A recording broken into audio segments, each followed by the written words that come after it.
You mentioned earlier the great resignation, the importance and the power of community. How did you arrive at that specific place? I mean, there are so many places you can take branding and building an agencies. Like, why community for you guys? Well, it goes back to me discovering my purpose and my why. Is going, wait a second, I have always wanted people to feel like they belong.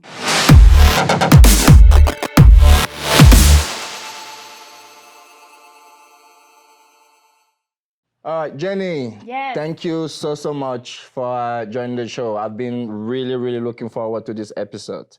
So, for the people who do not know you, tell us a little bit about yourself. What's your story? Sure. Well, first, thank you so much because we've had a lot of great conversations, and I'm excited to also share these conversations publicly. Yes. So, Jeni Bukolt, founder of Haven Creative. We are what I like to say a community organization, and what that means is we strive to create community inside and around companies, whether that's business, nonprofit, or government, by getting their teams talking to create community inside and then share their story externally to grow the brand. All right. We want to find out a little bit more about you, the person, the journey that led from, wherever you are from to leading this incredible organization that is doing so much great work for organizations and cities and counties around the country. What led here? Oh. Oh boy, where should I start? In kindergarten. Yes, that's always a good place to start. That's really funny though, it's a relevant story, so I could share that Please. with you. And I didn't know this. So 4 years ago, I joined an organization called the Entrepreneur Organization. And in it, we had to figure out our why. And everyone's familiar with Simon Sinek, starting with why and your purpose. I never really understood my why until I did some deep work on that and understanding, why do I do what I do? Why do I get out of bed? What motivates me?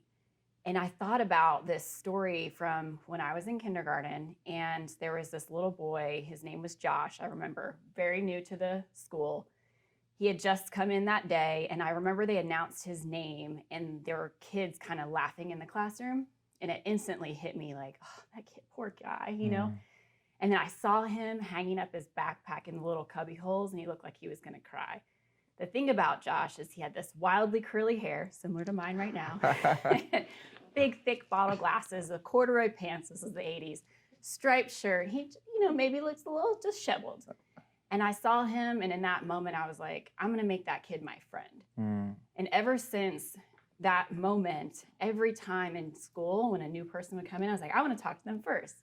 I wanna talk to them. And I found that I was never in one clique. I really liked hopping from different groups, theater to dance team and in and out. I realized that what I liked about it is I love hearing people's stories and finding that red thread that connects us all to create community. So I truly believe if you get teams talking, you can have that. It's almost like you are the perfect guest for a show called Empathy Led. Yeah, sharing the story about Josh. So, where did your career start? This love and fascination for marketing and branding and building great brands. Well, I think it all started with stories, and I truly believe that everything comes back to sharing stories and telling stories. So I started out in theater, and I used to be embarrassed to tell people that I was a theater major. I wasn't a marketing major, and that's okay. It doesn't matter. It was writing and telling great stories has been my passion. But hearing people's stories has been a passion. So my career started in the television production world, and all about video production and storytelling, which led me on a path to product marketing, storytelling, sharing the story of the brand, talking about the product. Fast forward to 2012, my husband was relocated to the Carolinas for his job in marketing, and that's really when I took the leap and said, wait, maybe I can do this on my own. Because I wanted to have more time with my family and have that flexibility. So it started with doing storytelling for a couple of products, but which then evolved into telling stories for towns and counties, which was the first one was the town we live in. And then from there, we kind of became known in the government space for sharing stories and all that. So what is it about stories that you've always felt drawn to?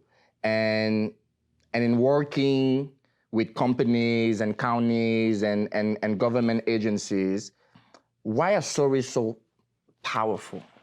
That is also a great question. I think there's many different ways to answer, but I do believe, and I think it's Brene Brown quote that says it's hard to hate close up. And what I take that as is if you get close to someone and learn their story, what drives them, you have more empathy for them, which, then all of a sudden you go, okay, where do they come from, and where is it that I can relate to them? And then as soon as that happens, this amazing thing happens where you start to share ideas and you start to create change. You might get involved in a nonprofit together because you find that you're both passionate about giving back to children in need or what have you. But you would have never had that conversation had you not shared a story with each other, right? So that's what I'm excited about. I mean, I'm also, my husband, every time we go somewhere, I ask everyone their story. He's like, oh, here's my wife. Here she goes again. But I'm like, hey, to the waitress, to the flight attendant, whatever. I'm like, tell me why do you do what you do? What do you love about it? I really love hearing people's stories. Yeah. I mean, for me, what I really love about that, because I'm very much like you. I love to hear and listen to people's stories, because I think in that you truly get to see that there's so much more that brings us together than separates us, right? Like you can hear and see yourself in the stories of others, because we share the same deep needs, wants, fears, and securities and aspirations. That's a really good and the moment you can recognize it in someone who looks nothing like you, in someone who has a different background as you, but you can still hear part of you and see part of you in them, it's a aha, eye-opening, world-changing moment. I know it sounds dramatic, but it's true. It's true. It's not oh my goodness. Let me try to get that word right. Hyperbole. Look at me. Can't even say it right now. You know what I'm trying Hyperbolic, to say. yeah. Yes. We were talking about last week. Blah, blah, blah, blah. The point being, we all stumble. We all have fears. We all have head trash. We all have insecurities and all those things that you just mentioned. What's fascinating is that we also all categorize people. Oh, that looks like a this person or a that person. And how many times when you start talking to someone, you go, whoa, that's not at all what I categorize them as. And there is what I always call that red thread, which people often go like, what does that mean? And we talk about if an FBI agent is putting a bunch of pictures on the wall, they connect with the red thread. So that's what I mean when I say that is there is something that connects all of us. There is. And you talk about our sense of belonging, Maslow's hierarchy of needs. Sense of belonging is one of those. How do we get to a sense of belonging? Communication, building community. And if organizations do it right, if they create that community, you have people that want to stay in it, and you're not having this great resignation or reassignment that we keep hearing about people leaving organizations. Yeah. So I definitely want to talk about community and the power that community has to build great organization and really to move the world forward. But I want to take a step back to touch a little bit more and learn a little bit more from your experience and your process on how you leverage stories to help organizations tell theirs or sell a product or connect with people inside or outside the organizations. I have a mentor, one of my first ones, that used to always say, all problems are communication problems. I love that. If you boil that down and think about any problem you've had in business or in your business, whatever, it always comes back to a miscommunication or something not said, right? Or something is just completely misinterpreted or just completely left unsaid. And I think what happens, I've seen what happens in organizations that people are not having radically candid conversations to move an issue forward or to really fix it. What I've heard recently is we have these one-on-ones, we do company surveys, we get feedback, but then no action is taken. So what happens is the people that have felt the courage to speak up find that nothing's happened. And so they go, well, what's the point of talking anymore? What's the point of speaking up? So what we often do is come in and do an audit of where are the communication gaps? Where are the silos in your organization? How can we bust those and start getting teams talking between sales and ops, between operations, customer service, to really fix the internal communication barriers? And then once we get that right, what's our story? Oh, we are the best in the world at whatever. Then we do external marketing communication campaigns to ultimately attract the right talent to that brand, or, you were mentioning, share the product, grow the brand, and build a community around that. Yeah. Okay, that's fascinating. I mean, I think, at least in my work as well, there is so much emphasis on the product and what it does and the features and not enough Right. and of what you're talking about, which is what ultimately make people have these kinds of seemingly irrational affinity with brands, because the ones that do it well understand that their product is a means to an end, that it's ultimately about building human connections and telling beautiful stories and holding ideas and ideals that make us feel like life on earth is worthwhile. Worth it.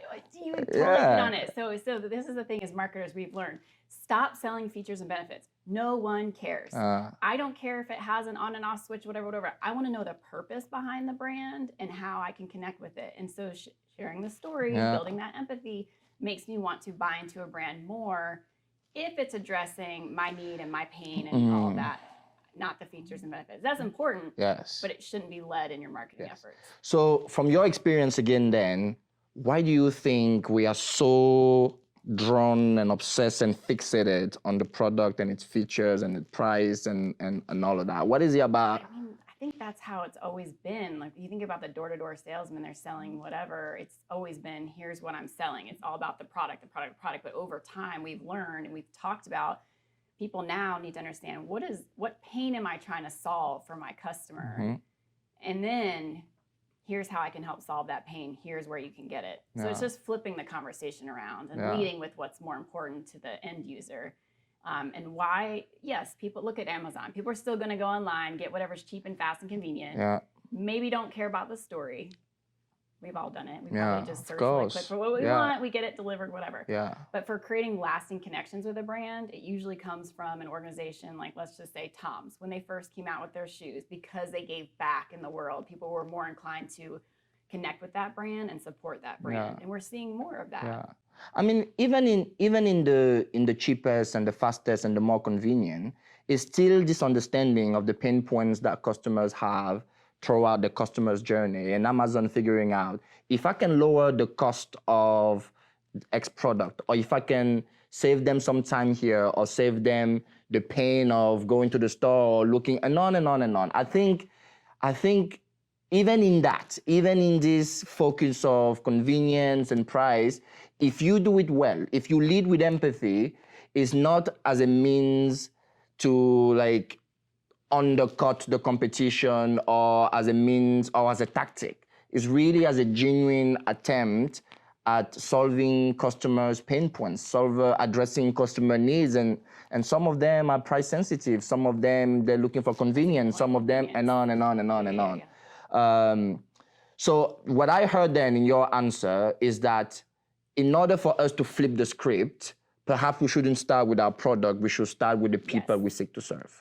Exactly. And so what I believe you and I both do really well in our service delivery is understanding, who are we trying to talk to? What pain does our product solve for that person? Then develop messaging around that. So you have a headache. We sell Tylenol. You can get it at Walgreens, which I think is the brand story framework. But anyway, the point being, we flipped the script. It wasn't like, here, check out our Tylenol. We have Tylenol. It said, you have a headache. Here's how we can help. Here's where you get it. Good. All right, so you mentioned earlier the great resignation, the importance and the power of community. How did you arrive at that specific place? I mean, there are so many places you can take branding and building an agencies. Like, why community for you guys? Well, it goes back to me discovering my purpose and my why. It's going, wait a second, I have always wanted people to feel like they belong. From that moment of the story about Josh, and I said, wait a second, how do I help people do that? If people feel like they are seen, heard, valued, and they belong in an organization, they're more likely to stay there. But what's amazing ripple effect from that is if people go to work and feel like they have a greater purpose, what happens later? They go home and maybe they'll feel fulfilled and are better parents, better volunteers, better faith leaders. It has a complete, in my mind, ripple effect. And I believe that's why I exist, is to help create businesses that have community inside them. I love that. And I feel like there couldn't be a better time for what you guys do than now, right? Like it happened by accident. I was like, wait, this applies. What we've been doing. I mean, I think we are slowly but surely moving into this world where once the bare minimum financial incentives are met, people are longing for more. Yes. You know, they're longing for more connection. They're longing for belonging. They're longing for purpose.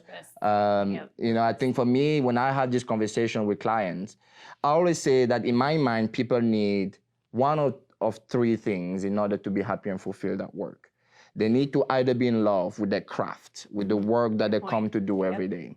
They need to be in love with the people, the culture, the place there, or they need to be in love with the cause, right? Exactly. Right. So for me, those are the three things. If you can deliver one, somebody will stay at a job that, you know, then the culture isn't great and they don't really believe in the cause, but they get to do what they love. And I like my team member. Right? Someone will be like, I hate what I do. I love my coworkers. And like what we do is trivial, right? And somebody, and on and on and on. If you can deliver one of those three, I think more often than not, people feel at least some extra point of attachment and affinity with the company and all that.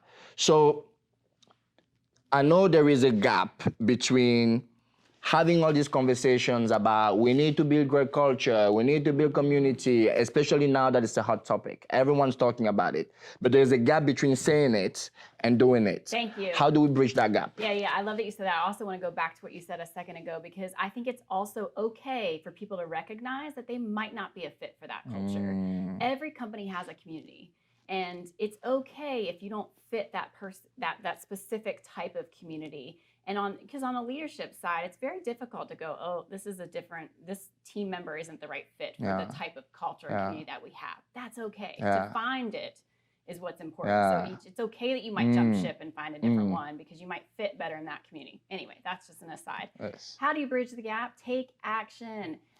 Make it authentic. Like you were saying, empathetic leadership, to me, it means people come to work, human beings. They have lives outside of trying to deliver to your bottom line. Stop worrying about numbers and start thinking about the people that are in the organization. What are their needs? And I think that for Haven, I feel like we do a good job of understanding what motivates our team members. Some people, it's time off. Some it is, words of affirmation, recognition. Some it is just monetary. And you have to really understand what motivates your people and your team and deliver on that, and hopefully have those radically candid conversations where you're working on problems regularly, not just in some annual review. And all that to me comes back to, how are you communicating? How often are you communicating? Yeah. I mean, for me, again, when I talk about empathy at times, I'm met with this look that is like, as if it's as if it's like a kumbaya thing or like a lofty thing, We're all gonna sing kumbaya. But like for me, it's very practical. Like I think about it, it's okay, I have this team and these team members, and I want them to be productive. Sure. To increase and fatten my bottom line. Of course, that's what all CEOs care about first, right? Okay, unless you understand what motivates those people, to your point, you will not get them productive and your bottom line would not move, right? So the problem is that we are struggling to accept and understand that less and less, more and more people are not solely driven by money, by a hefty compensation package, that we have to now find these other human needs that drive us to action, that make us more productive in order for us to get the team to be more productive and to do the things that we want them to do, and and the bottom line is like, for me, it's practical. You know what you're just saying? What did I say? You just have to flip your script on your own prospects, because you're leading with empathy and I'm leading with community, and that's what we care about. That's it. Our prospects care about bottom line. So the way that we flip it is, you can reduce your turnover, which is like 28% to 50% nowadays, by leading with empathy. By the way, I can help you do that. So we care about community empathy, but not necessarily our prospects do. But the way that we do help them care is seeing that, like you just said, the way that it contributes to a bottom line, if you care about people and empathy and community, is reducing handoffs. When you get your teams talking, what happens is you're creating a more profitable company because you're reducing the amount of ping-ponging information back and forth. And you're creating tighter processes and how you deliver service. and you're keeping your people, which is reducing your turnover costs. So those are the elements that I know a lot of CEOs care about. That does reduce it. But how do you reduce all those things? Getting your teams talking, getting teaming mentality, leading with empathy. And I think perhaps we are partially at fault when we don't make the connection that you are making, just right? Like we're saying with our clients. When we are not making that connection that you just talked about, the CEO cares about the turnover and the cost and all that. Like we need to be able to bridge that gap for them. But we care about empathy and community. Of course, of So course. We want to lead with our stories, but So the other thing that I know is an obstacle for people that even want to build a great work culture is that we don't even understand what the culture is. So how do you guide companies into uncovering what the culture is so that they can communicate it effectively so that people can opt into that company knowing that this will be the right fit for me? Because unless I can articulate it to a prospective employee, for example, how does he or she or they know that this would be the right fit for me? It's great that you asked that in that way, because in my mind, so culture exists in every organization.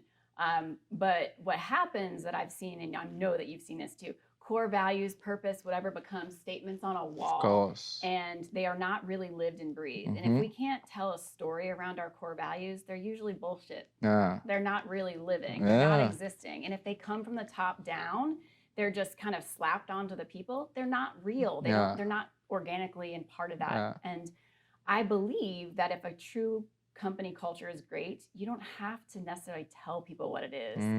You're already seeing it. So a potential candidate that come to your company, and I've heard this in our hiring, they're watching your Instagram feeds. They're watching the communication that you put out. They're seeing employees share stories and how much they love the brand and love working there. And it's really organic. It's already happening.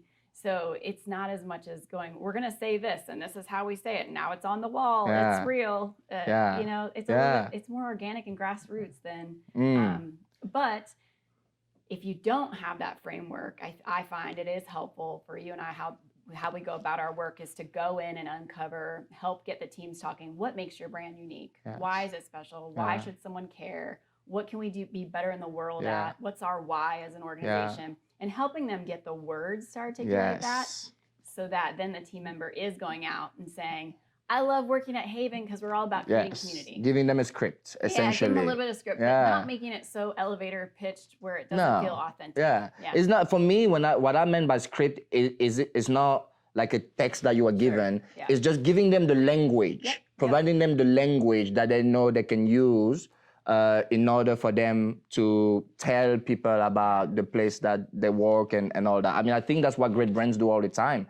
If you ask me and I ask you about Nike, we're going to come up with a set of words and association that we didn't come up with. Nike over time trained us and gave us the script to use those words when referring to Nike and talking about those companies. And I think it's the same thing happens, That's brand awareness. Ask my 12-year-old kid, he's like, Nationwide is on your side. I'm like, how do you know this? Because they've just been burned into their brains. So, but you're right, giving it some language around that. And then operationalizing, like what we say is, let's find a way to operationalize your core values so that they don't live on the wall, right? Bring them to life. If we can attach actions, to a core value, and one of the best place I always see this play out is when people think in building culture means, for example, to have like all the amenities. Or we're going to have a team game day. And for me, it's like, happy hour. Amenities are fine, but amenities are only powerful if they are an expression of a core value, right? If one of the core values, for example, is transparency and maybe like teamwork and connection, then having a wide open space with plenty of opportunity for people to run into each other makes sense, not because it's beautiful and hip and cool and Google does it, but because it's a representation of a core value in action. I love that you said that too, because there's a lot of copycat culture. Of course. Like you just said, it's like, let's put a ping pong table in and some nice pods, and now we have culture. No. It's really understanding what lives and breathes in your organization that makes sense. I mean, I want remote work and working at home and being in my own four walls because I can be more focused. And that's great culture because we're communicating in a different different way. Absolutely. Yeah. So I know from my experience that building brands, building culture within organization and for companies is super hard. Now you guys took it a whole new level by trying to do the same thing for counties and towns.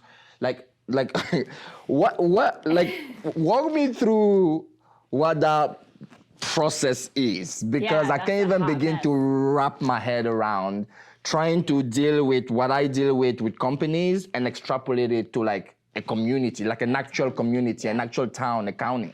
You know, so we started out working with towns and counties, and now we have both. Because we found that private brands need community, so we quite literally do community branding. Like what you're mentioning is, you know, towns and county for economic development purposes, doing slogans and logos and all that thing. And then we took some of those principles and applied it to businesses. Towns and counties, I can speak from my original failure of the Haw and the state of North Carolina, learning about it and then being pretty much hated in the local community that I served, and that becoming a great learning lesson for me on how to go about it. Because there was some online bullying and harassment from a marketing campaign that we started in 2017. But from there, learning the biggest part about branding a community is getting stakeholder involvement. And what I mean by that, because it sounds like a buzzword, is getting the key members of the community, hearing their stories. Yeah. So going back to what I originally said, talking to the historian, the librarian, the teachers, the people that show up and volunteer their time in that community. Because I love hearing people's stories, it works well. Yeah. So our whole develop phase of a branding project is to talk to all of the different types of people in the community, to go back to what I was saying originally, and find the red thread that connects them all, which we call brand pillars. We go, oh, this community really wants to be known for agriculture, architecture, and advancement. Specifically talking about one of our clients, the city of Aledo. And we learned that those are the key important elements. Now let's share stories about those things. That's how we get buy-in, and that's how we get to create those great message streams that we then share on social media and their newsletters and all their marketing campaigns. But what it does is it creates awareness for that town or county, so that it attracts economic development opportunity. And then the ripple effect of that is people can stay in their hometown because they now have that commercial tax base. They now can have a job there. They can live there. They can work there and play there. Those are the key themes that we usually hear in a community space. And so our goal then is to create these thriving economic centers so that these small towns don't die. Yeah. Oh, wow. I really, really, really, really like that. Because I really think that at times we forget the importance and the power of those small towns. Yeah. Right. The heartbeat of America. Yeah. Right. The small businesses and the communities and the people that share a common history, a common past, and have known each other for generations. And I think there's something powerful there that is important to fight for, to preserve, to uphold, and to move forward. So there is always enough diverting opinions within an organization. So I'm sure you extrapolate that in a community. How do we, or maybe I should rephrase, are we looking for consensus what are we looking for? Yeah, not always. And I don't believe, so first of all, I don't believe you can't have creativity without diversity. And what that means to me is difference of opinions, different types of people. Every community has this mix and melting pot. It's not to get everyone to think the same and do the same and be the same. That's boring, first of all. It's not true. It's never going to happen. And to me, it's like I was mentioning earlier, it's like coloring in one color. You know, you're coloring just in gray. If you step outside your coloring box and get other diverse opinions, diverse perspectives, you get this full range of color, and you can make amazing things happen, in my opinion. So for me, it's not about getting consensus. It's about picking the most common themes from those diverse voices and then getting consensus maybe on, hey, are we agreeing that these 3 themes are prominent? Cool. Getting maybe consensus around that diverse. I think we're probably coming close to our time here together, coming to an end. And I feel like this is a really, really good place for us to end. And for us as individuals and as leaders and as people that aspire to occupy those leadership positions, to understand the importance of what you just talked about, you know, the communication and the level of bravery required to be transparent, the level of bravery required to be vulnerable, because the fastest way to build trust or to jumpstart the trust process with someone is to be vulnerable. The moment you are vulnerable, like you have jump-started the trust process, but it takes courage. It's so scary. Right? It's scary to get feedback. So the first thing I say is, how can I be a better leader for you? Yeah. What do you need from me to help you do your job? So if we are brave enough to receive that feedback, then we've got to also be able to give that feedback. And if we can't, we're not going to move the needle. Yeah, yeah. yeah. Well, as expected, this has been an amazing, amazing conversation. As many of our conversation goes, this one could go for hours, but unfortunately we're strapped for time. Yeah, so of course. Thank you so much again for being you. here and for all the work that you guys do, building communities within organization and around them. Really grateful for your work. Really appreciate the time. Thank you.